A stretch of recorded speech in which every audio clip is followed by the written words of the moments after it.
Welcome to Pantry Staples, brought to you by Mount Carmel Healthy Living Center and Lower Lights Christian Health Center's food prescription program.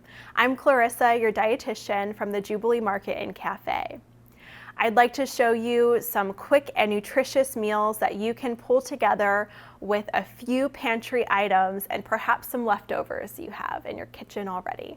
Let's build a bowl. Start with your base. Think grains, greens, or pasta. What do you have left over in your refrigerator already? Maybe some brown rice or pasta? If not, no problem. Most of these grains can be prepared on the stovetop in 30 minutes or less. Sometimes you can even find pre-cooked versions like 10-minute rice or 10-minute farro that can cut down your cooking time significantly.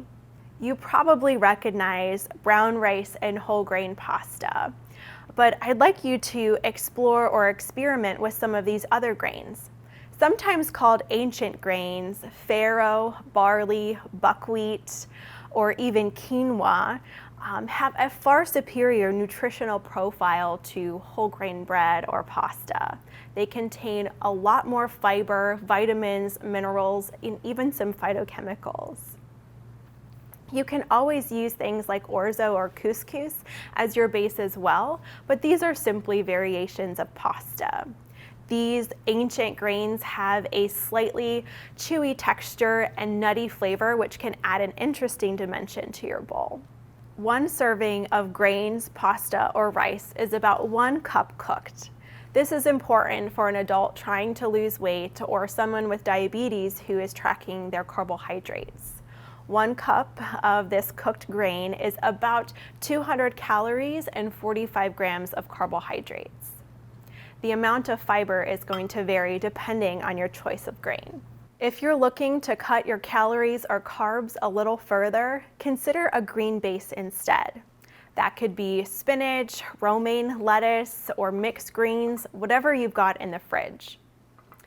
You can be extremely liberal with this serving size. About 3 cups of any greens is only about 25 calories and 3 to 5 grams of carbohydrates, so fill up on this.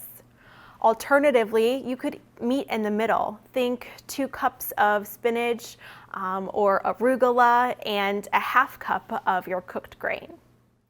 Step 2, protein.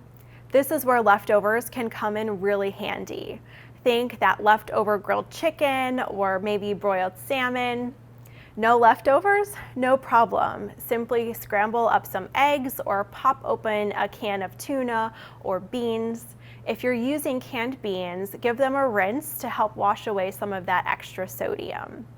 Lean protein is always best, but use whatever you've got on hand. Step 3, veggies. Maybe you've got some leftover roasted broccoli or fajita veggies or even a raw veggie tray.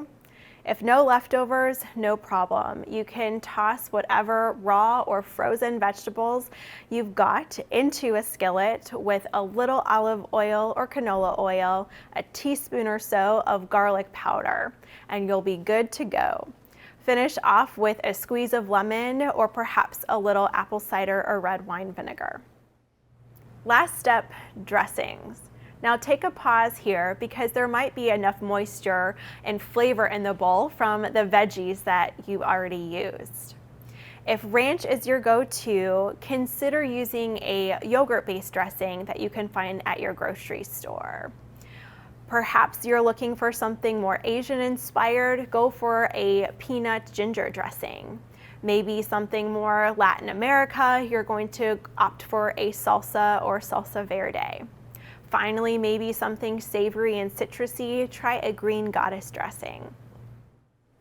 If you have any further questions about healthy nutrition, make an appointment with me, the dietitian at Lower Lights Christian Health Center, or visit Mount Carmel Healthy Living Center's website. You deserve healthy food, and have a great day.